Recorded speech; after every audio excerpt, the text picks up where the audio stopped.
आज के इस नए वीडियो में आपका बहुत बहुत स्वागत है। इस वीडियो में हम लोग क्लास 10th प्रश्नावली 8.1 का प्रश्न संख्या 1 को सॉल्व करेंगे।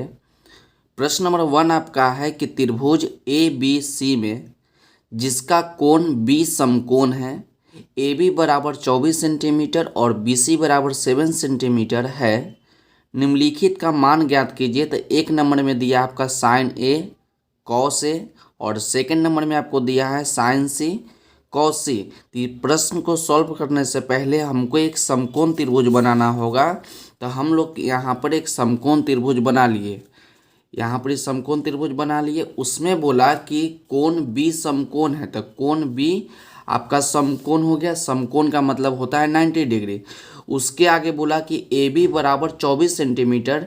तो हम लोग यहाँ पर ए लिख देते हैं, यहाँ पर ए हो गया, बी हो गया और नीचे आपका क्या हो जाएगा, नीचे आपका हो जाएगा सी। तो आपका ए बी सी आपका हो गया। तब बोला कि ए बी बराबर 24 सेंटीमीटर। तो ए बी बराबर कितना हो जाएगा, 24 सेंटीमीटर। तो इसको लिख दीजिए। उसके आगे बोला कि बी सी बराबर 7 सेंटीमीटर। तो बी सी बराबर कितना हो गया, बी सी बराबर आपका हो गया 7 सेंटीमीटर। तो हमको ए सी का मान मालूम नहीं है, तो हम लोग क्या करते हैं, ए सी का मान निकाल लेते हैं। तो चलिए सबसे पहले हम लोग लिखते हैं यहाँ पर सॉल्यूशन। सॉल्यूशन उसके बाद हम लोग लिखेंगे प्रश्न के अनुसार। प्रश्न के अनुसार, प्रश्न के अनुसार क्या लिखेंगे कि ए बी सी एक समकोण त्रिभुज है। तो लिखेंगे कि ए बी सी एक समकोण त्रिभुज है, एक समकोण त्रिभुज है जिसका कोण, जिसका बी समकोण है, जिसका बी समकोण है। इतना तो लिख दिए कि ए बी सी एक समकोण त्रिभुज है जिसका बी समकोण है। उसके बाद दिया है आपका ए बी बराबर 24 सेंटीमीटर। तो 24 सेंटीमीटर। उसके आगे दिया कि बी सी बराबर 7 सेंटीमीटर। तो लिखेंगे आपका बी सी बराबर 7 सेंटीमीटर। तो यहाँ पर क्या देख रहे हैं कि ए बी बराबर 24 सेंटीमीटर, बी सी बराबर 7 सेंटीमीटर। तो आपको ए सी का मान निकालना है। तो ए सी बराबर पहले हमको निकालना है। तो ए सी आप जानते हैं कि ए सी आपका क्या है, ए सी आपका ये आपका कर्ण हो गया, ये आपका लंब है और नीचे वाला आपका आधार है। एक फार्मूला जानते हैं कर्ण निकालने का, कर्ण को हम लोग एच से प्रेजेंट करते हैं।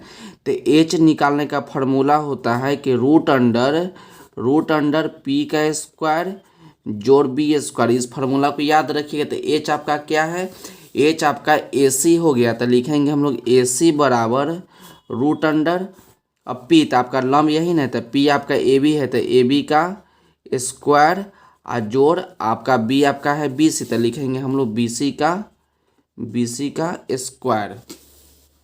तो इतना तो हो गया। अब हम लोग क्या करते हैं कि यहाँ से लिख लेते हैं कि ए सी बराबर रूट अंडर ए बी का मान कितना, ए बी का मान आपका 24 सेंटीमीटर। तो 24 लिख लेंगे, स्क्वायर है तो स्क्वायर लगा देंगे। उसके बाद जोड़ बी सी, तो बी सी के मान आपका 7 है, तो आपका 7 का स्क्वायर हो गया। तो ए सी बराबर, तो 24 का स्क्वायर कितना होगा, 24 का स्क्वायर आपका 576 हो जाएगा, प्लस में 7 का स्क्वायर आपका 49 हो जाएगा। तो ए सी बराबर जब दोनों का आप जोड़ दीजिएगा तो आपका 625 आ जाएगा। 625 आ गया। तो ए सी बराबर, अब हम लोग क्या करेंगे, 625 का वर्गमूल निकाल लेंगे, 625 का एलसीएम निकाल लेंगे। तो आपको 5 से लगाइएगा तो एक बार में 5, 5 दूना 10 और 5 बार में 25। फिर 5 से लगाइएगा तो 5 बार से लगाए तो 2 बार में 10, 5 बार में 25, फिर 5 से 5 बार में, फिर 5 से एक बार में। तो कितना 5 आ गया, 4 को 5 3 4, 5 को 4 में 5 लिख लेते। ए सी बराबर, तो रूट के अंदर से 2 में से 1 निकलेगा तो 5, फिर इसमें से 1 निकलेगा तो 5, अंत में लगा देंगे हम लोग सेंटीमीटर। तो ए सी का मान आ गया 25 सेंटीमीटर। तो ए सी का मान कितना निकल के आ गया, ए सी का मान आपका निकल के आ गया 25 सेंटीमीटर। तो यहाँ लिख देते हैं कि ए सी बराबर 25 सेंटीमीटर।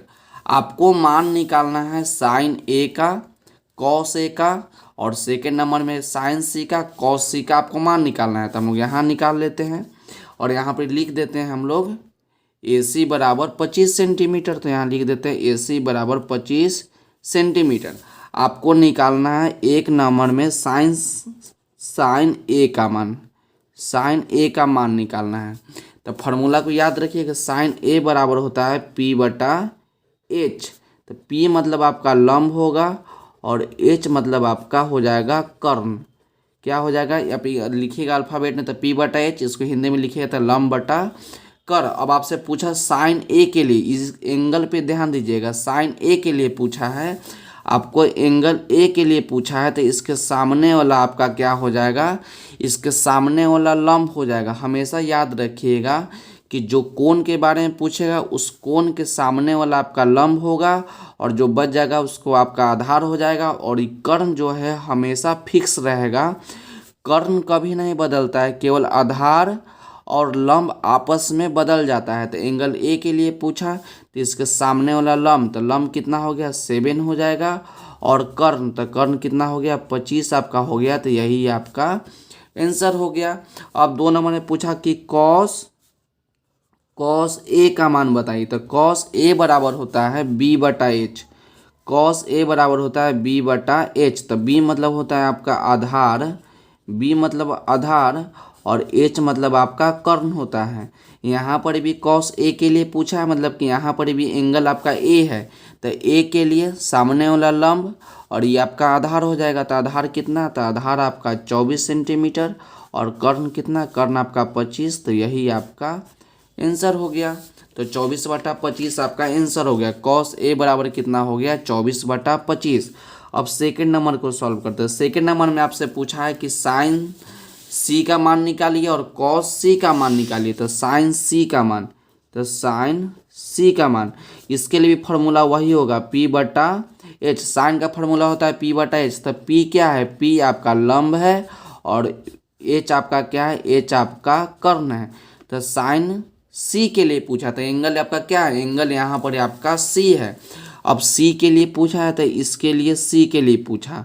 अब सी के लिए पूछेगा तो इसके सामने वाला लंब हो जाएगा। क्या आपसे बोले कि सी के लिए पूछा तो सी के सामने वाला अब लंब हो जाएगा। तो लंब कितना है, लंब आपका 24 है और कर्ण आपका कितना है 25 आपका है। तो यही आपका आंसर हो गया। आप हमेशा याद रखिएगा कि जो एंगल पूछेगा, जो कोण पूछेगा, उस कोण के सामने वाला लंब होगा और जो बच जाएगा वो आपका आधार होगा। और कर्ण हमेशा फिक्स रहेगा, केवल लंब और आधार आपस में बदलेगा।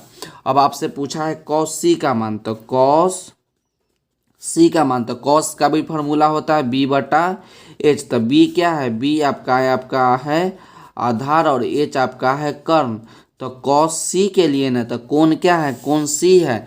तो सी के लिए है तो इसके सामने वाला पी और नीचे वाला बी। तो बी का मान कितना है आपका 7 है और कर्ण आपका कितना हो गया, कर्ण आपका 25 हो गया। तो यही आपका आंसर हो गया। तो प्रश्न नंबर 1 जो है यहीं पर कंप्लीट होता है। तो इसको आप एक बार ध्यान से देख लीजिए और इसका स्क्रीनशॉट ले लीजिए ताकि बाद में इसको अच्छी तरह से नोट कर सके। तो आज की वीडियो के लिए बस इतना ही, मिलते अगले वीडियो में। यदि वीडियो अच्छा लगा हो तो वीडियो को लाइक कर दीजिएगा और चैनल पर नए हैं तो चैनल को सब्सक्राइब कर दीजिएगा ताकि इस प्रकार का वीडियो आपको मिलते रहे और आप पढ़ते रहे और बढ़ते रहे। मिलते अगले वीडियो में।